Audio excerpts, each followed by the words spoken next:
Hi, I'm Delusion Dispeller, and I am back to talk to you more about warning signs.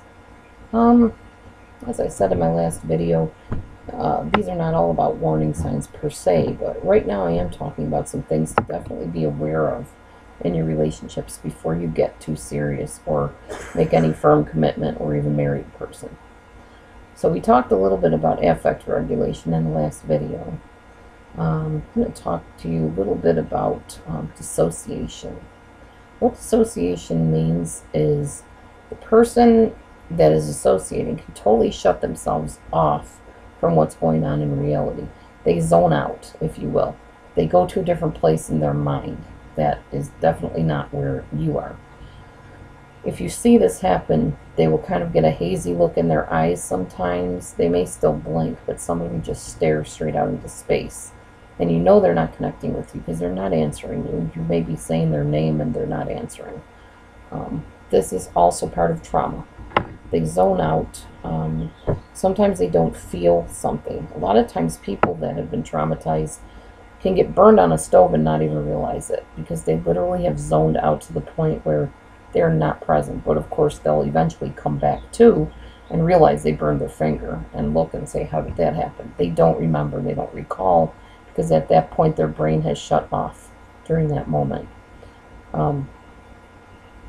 Let's see.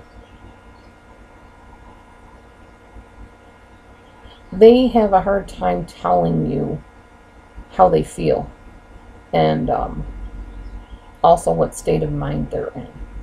People that are traumatized often cannot distinguish happiness from sadness, anger from shame, the normal things that, as I put it with my partner, or I tried to put it with my partner. In first grade, the teacher will often hang up faces with different facial expressions. There's a smiley face for happy, a sad face for sad, angry, eyebrows that go like that for anger. And the child can pick out, how they feel at that moment. Oh, wow, you're really upset over that. Point to the face that shows how you feel right now. They'll point to the angry face. Oh, wow, that's a great drawing. How do you feel right now? They may be happy. They'll point to the happy face. People that have been traumatized don't know how to do this. They can't.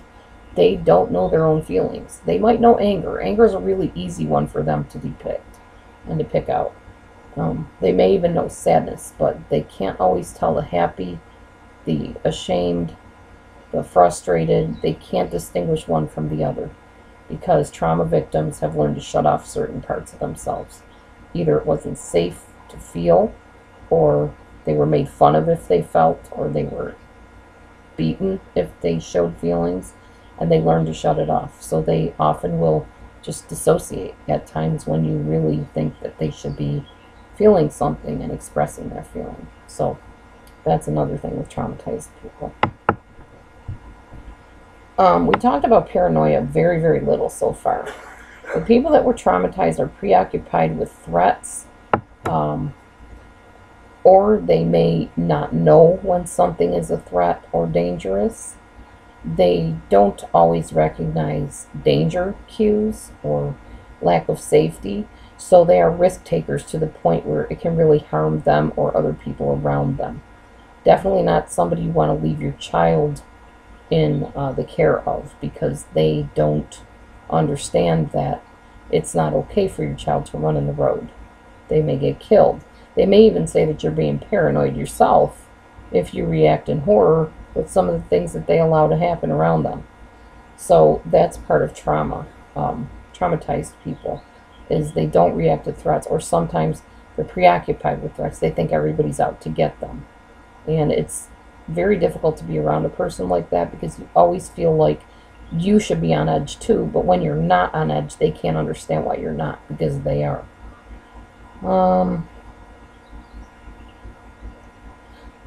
A lot of times trauma victims are not very good at protecting themselves. That goes along with the lack of perceiving threat.